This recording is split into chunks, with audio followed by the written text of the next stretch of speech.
Po skoraj enomesečnem ohlajanju Oglarske kope so Zlogančani nedavno znova zavihali rokave. Čakal jih je namreč še zadnji del, razdiranje oglance in pakiranje črnega zlata. Ob tem se je zbralo 10 domačinov, veselih, da stalna dežurstva ob majskem kuhanju oglja niso bila zaman. 14 dni smo kuhali, se je kar dogajalo, v Zloganju ni bil dolg cajta. Tako da je bilo več kot pol vesel, nas je še vsakodnevno zbiralo v tem območju Dolince. Ki jo je dobro razpoloženje prevevalo tudi na junijsko soboto.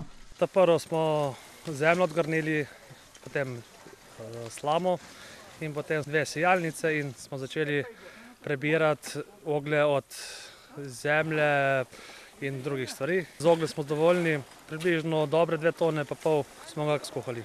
Največ ga je bilo seveda prav v nedrju kope, a je bilo do njega treba še priti. To je zdaj pa kvaliteta oglja. Res je umazan posel, ampak tako je, suše je. Ko bi kdo kaj peto, niso ne bilo slabo. Ja, žensk manjka? Ja, žensk pa ne danes. Preumazan posel? Ja, preumazan posel, tako. Z zavzetim delom v oblakih prahu so bile pripravljene vreče sicer hitro polne črnega zlata. Ja, tole pa res dober oglje. Bo dobro pečenje. Z vsako vrečo je bil cilj z izkupičkom od prodaje oglja urediti sanitarije na vaškem družabnem prostoru še nekoliko bližje.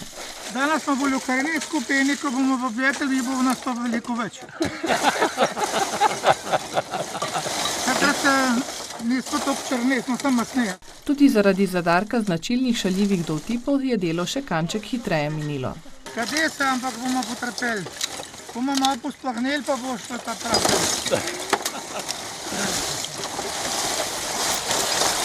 Pa boste danes gotovi? Ne, mislim, da ne bo... Ne, bomo še cel let delke bomo pjekli. Sem še veljakat kadil. Ja, tako kot je Darko rekel, ne bo še danes četrtek. Še eno soboto bomo prišli, da bomo finese naredili, pa bomo pa en piknik, ki ga zaslužimo. Ker ga danes ne bo časa, ker imamo vse neke obveznosti. In tako kot Darko pravi, še cel let bo fajn, če se bo kadil iz žara. In to ne samo v Zloganjah. Imamo nekaj prijateljev, ki so se že naročili, da bi nekaj imeli našega oglja. Zanj pa so očitno zvedeli tudi drugod. Oglje gre za med. Za sprot ne dohajamo pakirati stranke, kar prihajajo iz drugih občin, sosedje, prijatelji, vsi. V teh vročih poletnih mesecih bo torej marsikje dišalo po na žaru pečenih dobrotah.